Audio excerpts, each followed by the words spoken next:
on leur a donné des prospectus pour la sensibilisation, on leur a donné des flyers.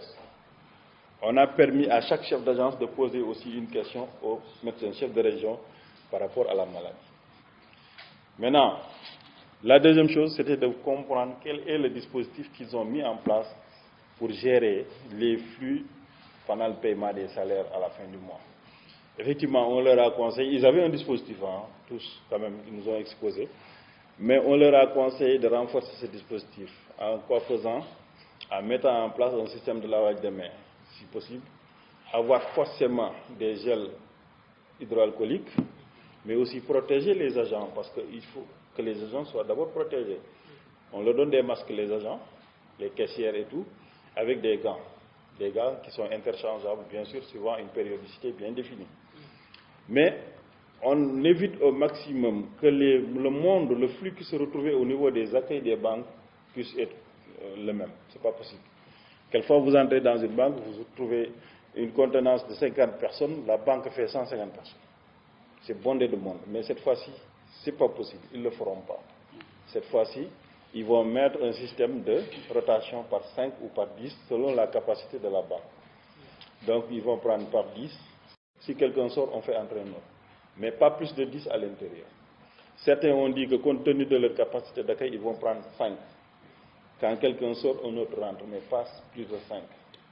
Maintenant, partout il y aura ce qu'on appelle les gels, etc. Maintenant, ce qu'il nous faut, c'est renforcer la communication pour que les usagers, les clients des banques puissent comprendre qu'il y a une situation d'exception.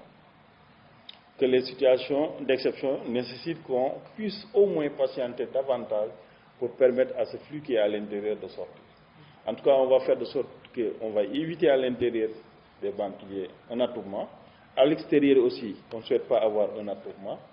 Que les distances soient respectées. Même dans les sièges d'attente au niveau des banques, il faut sauter un siège entre les personnes. Donc ça va être respecté, ça va être vérifié, ça va être contrôlé. On leur a proposé de les faire accompagner par les agents de la Croix-Rouge, s'ils le désirent, s'ils font la demande, pour gérer l'attroupement dehors. On leur a demandé aussi de faire de sorte qu'il y ait une célérité dans les opérations. Là où une caisse faisait 5 minutes ou 7 minutes pour satisfaire un client, qui ramène ce délai à 2-3 minutes, pour que ça aille très rapidement. Parce que quand on diminue le nombre, il faut que la caisse puisse circuler rapidement.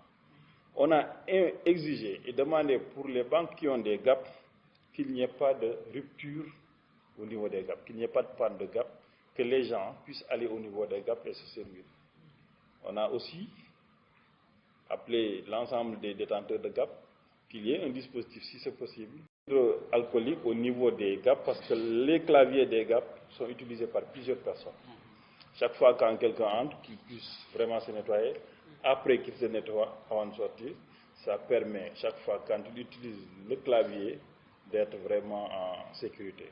Ils ont tous compris l'enjeu et ils ont accepté de s'engager dans cette dynamique pour que nous puissions gérer cette maladie pendant ce moment. Parce que les fins de mois constituent quand même une situation terrible, mais heureusement que pratiquement toutes les banques ou toutes les institutions financières avaient pris des dispositions par rapport à ça.